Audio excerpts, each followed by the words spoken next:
I don't know if you guys can hear it, but it's slightly raining.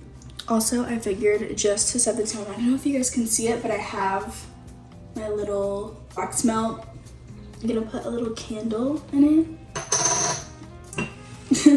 Are gonna get very deep in this episode. That's kind of what I want, but I'm gonna start easy because I get asked this all the time, where I get my style or what is like my go-to daily outfit. I don't feel like I'm personally like a very stylish person. I mean, from as early on as I can remember, if you were to stick me in like a Justice as a kid, I was going to the notebooks and the locker section. I did not care what outfit you put me in. I was good with anything and everything. So for most of my life, I wasn't really into clothes like that. As long as I had a shirt and pants, that was it. I'll say now that I care a little bit more about what I'm wearing. My go-to is always going to be a white top, and it could be any variation of a white top with jeans is going to do it for me every time. That's honestly when I feel the most put together. It's when I feel the most myself. I've always been more of an accessories girl. Like, what jewelry am I wearing? How is my hair gonna look? What blush am I gonna wear? How is that going to correlate with my outfit? What bag am I wearing?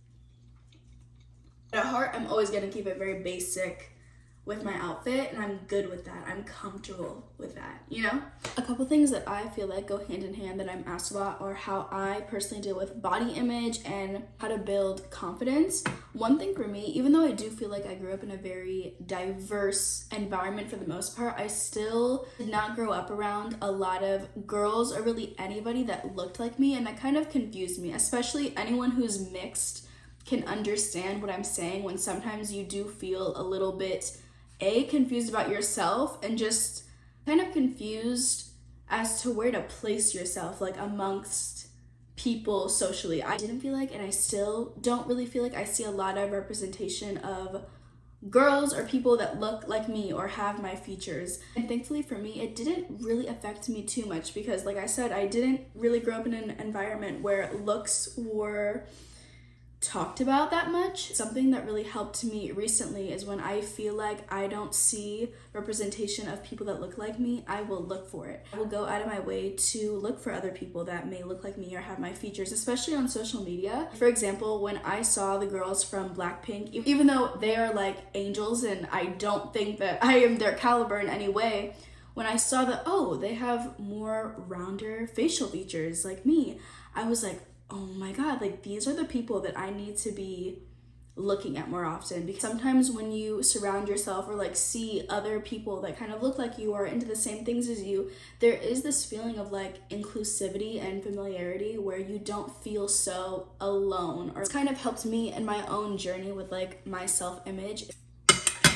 For me, confidence really goes a lot deeper. Like, of course, I'm the type of person that lives by like, if you look good, you feel good type of thing. Where like if I'm wearing a really cute outfit or maybe I'm wearing like a cute pair of earrings that I really like that day, I will feel more confident about myself. But really what it comes down to is like, I am confident when I'm secure in myself, and I've done a lot of self-growth to work on like my own security. Growing up, I always felt like an outsider amongst my peers. Like I feel like this was everybody and I was just right here, right outside of everybody else, and I didn't really understand how I was supposed to fit into this because I didn't feel like anybody else was here. I felt like I was the only one there. I don't know if that makes sense or not, but I really realized, number one, most people feel that way anyways, and number two, something I would really advise for anyone even going into high school, be yourself.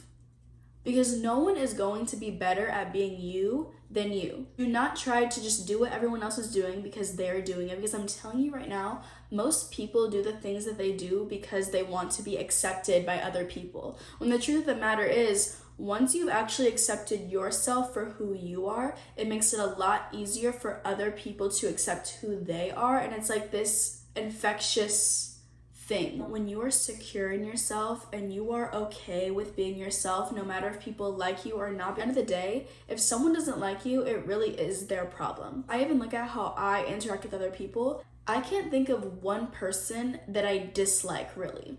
The only reason that I would have for disliking someone is like core character traits. Like if you're entitled and you are truly mean to the core, I'm going to want to keep you like this, but I do not have the time or the energy to really care that much about what other people are doing. And if other people really care that much about what you're doing, there's an issue with them.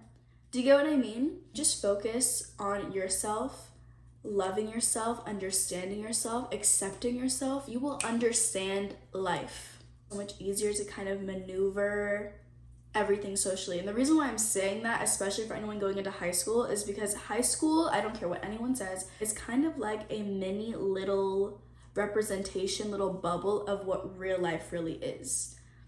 You don't have any other responsibilities outside of doing schoolwork, maybe having a little job on the side, or doing an extracurricular.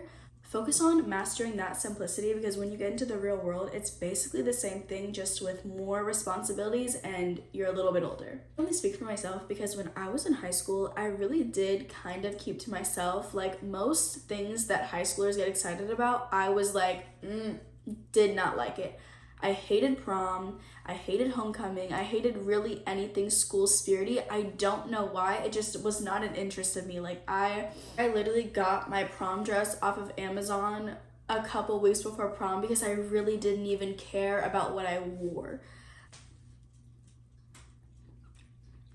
I do feel like one really big thing about self-acceptance is letting go of like pleasing others. And not to say that you shouldn't want to make other people happy. I'm just saying don't be a part of the herd. Don't live your life for the validation of people around you, whether it's boys, girls, anybody. Instead of putting your time and your effort into thinking or understanding what others like or want, understand what you like, why you like it, what you want. Once you prioritize those things, you can better understand who you kind of want to be around you in life. As far as dating and friendships go, when you really understand yourself and you have a very solid relationship with yourself, you have created a foundation. Everything else just starts coming together. Or even with dating, when you know yourself, you can kind of create like a system where you know what boxes need to be checked and you know what's more important and what's not as important to you. This way you can actually figure out if you like the person you're talking to rather than if they will like you, because you already know yourself. If someone doesn't like you, that is a direct sign from God, the universe. If you don't believe in anything, it's a sign from life that that person is not meant for you. And there's nothing wrong with that. It's not really deep at all. You have a direct answer that you don't have to put any time or like energy into figuring out if that person's meant for you or not. It's right there. This kind of correlates to another thing that you guys were asking about, which is why I kind of took a little bit of a break, which looking back, I'm so mad at myself for like letting sad me win. I'm a very optimistic person. Like I could be in the worst situation ever and I'm still going to find the good or something funny about it just because that's how I am. But I can confidently say I went through the lowest point of my life this year so far, in like the 19, almost 20 years that I've been on this earth. There was just a good 6 months where I was just depressed, and I do not throw around being sad or even the word being depressed ever. My relationship with myself got so unhealthy. I got so unhealthy mentally that it started to show itself physically. It was a solid 6 months. I felt so unfulfilled. I did not like what I saw in the mirror whatsoever. And I honestly stopped taking care of myself. That's why I kind of stopped filming, because I'm never gonna sit here and lie and be like, here's my everyday skincare routine, when at the time I wasn't even really doing an everyday skincare routine. If anything, I was in such a bad space mentally that I stopped loving the things that I love, and that's so scary. I'm someone that's always had the mindset that you can choose to feel happy. You don't have to sit in sadness. You can be happy. When I'm giving advice to my friends, I'm always the person that's like, it's good to feel good. Look for the good. So for me to be sitting in that mindset for not just a week, not just a month, but for 6 months consistently, and it just seemed to get worse and worse and worse. I hate being vulnerable with people, and that's something that I'm really trying to work on, because that's just life. And that's honestly the only thing that pulled me out of that mindset, is actually being honest with myself instead of living almost a lie in my own head. Like, yes, I told people around me, like, yeah, I'm sad, and maybe I told my parents, like, yeah, I'm kind of feeling depressed in a way. Sometimes I don't even allow myself to feel what I'm feeling, which sounds so stupid, but I know someone is gonna understand what I'm saying. There's nothing wrong with being emotional. There is nothing wrong with letting down your guard or being affected by something or whatever it may be. Sometimes we really do forget that we really are that little kid at heart. My dad actually gave me this advice, but life is kind of like school, and we're all students learning in a classroom. And the longer we live life, the more we experience things and the more we learn things, and we can kind of like level up in life. Sometimes, as much as it may suck, we need those low points to prepare us for like all the good things that are coming, and to appreciate all the good things in life. And I'm sure most people can agree, your perspective on life changes all the time. Like, I even look back on my perspective on life when I was like 14, or even 6 months ago. The way that I look at life and the people around me is forever changing, and it's kind of beautiful in a way. Okay, one of you guys asked what my advice is for anyone that's gotten cheated on, and that's a really good question, because I've never gotten cheated on before. I hope. I'm not saying that because I think I've gotten cheated on. I'm just saying because who knows? I'd say number one, being cheated on sucks. I don't care how you want to say it. When you're in a relationship with someone, in a way, you've kind of committed to a level of vulnerability that other people don't see. And so getting cheated on, whether it's emotionally, physically, or both, sucks. It's okay to be hurt. It's okay to be sad. It's okay to be mad. It's okay to feel all the things that you're feeling and feel it. Like, really allow yourself to feel it now. Don't feel whatever you need to feel now. You're only suppressing the feelings until you can't suppress it anymore. And sometime down the line, it's gonna hit you out of nowhere and you're gonna be like, oh my God, I'm sad. As far as the person that's cheated, if anything, once again, that's the biggest, greatest sign, like blessing from life, that that person is not meant for you. And that's just the fastest way of like tossing that person out of your life. I understand that not all of life is black and white. Like, there's a lot of gray stuff, whatever. I don't care what the circumstances are. Cheating is cheating. If you stay with the person that's only sending them the message that you don't think highly of yourself, you're kind of giving them the validation that it's okay for you to be treated that way, and you're like lesser of a person. And the last thing that you are, or you should ever give anyone else validation of, is being this person, because you're this person.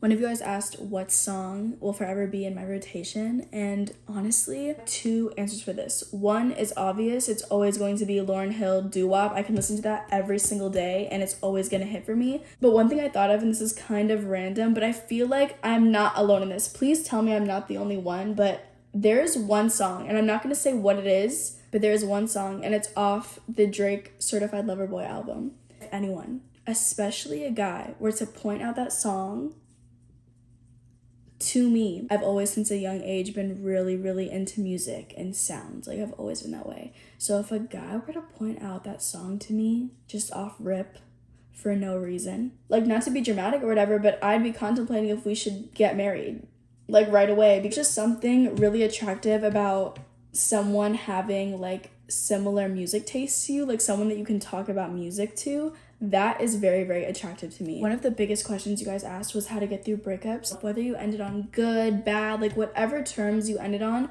it's okay to miss someone that didn't necessarily deserve to be missed. It's okay to love someone that you are not meant to be with. Like I said, life isn't always black and white. There's a lot of gray stuff. Multiple things can be right and can be true at the same time. And they might even contradict each other, and that's completely okay. But like a lot of times in life, whether it is in relationships or friendships, whatever it may be, we fall in love with the idea of people or what we want to see people for instead of what actually is happening in reality. And sometimes, especially for girls, and I'm only saying that because we think differently. Like, women have this ability to really look at the deeper meaning of life emotionally. I feel like in a breakup, you really get to have that time to study, like, how am I going to be in A, B, C, D? I do want to reiterate for anyone going through a breakup, you never waste time loving someone or showing somebody love. Kind of give yourself a pat on the back for being able to be vulnerable enough to show people love, especially unconditional love, because that's something that a lot of people have an issue with. But don't ever let your past relationships or experiences stifle you from experiencing love in the future from other people. A lot of you guys also asked about how I feel about dating, like if I would want to be in a relationship. I'm never gonna say never, but the bar is set here. I've always been a very independent person, and I get bored very easily. Like, I am fully secure with doing everything and anything on my own. It does take a lot for me to be interested in a person. Not even about looks for me. Like, I know what I like when I see it. I want someone who's like my equal, like someone that vibrates at the same frequency that I do, someone that I could keep a conversation with, someone who's smart, someone who's funny, and can almost outsmart and outfunny me. That is so attractive to me. I don't care if you are the most attractive person ever, if you have like this big title, I don't care about all that. I feel like if you put me in a room with a bunch of people in it, I'm really good at mirroring everyone's energy. But if you can mirror my energy, I'm gonna be like,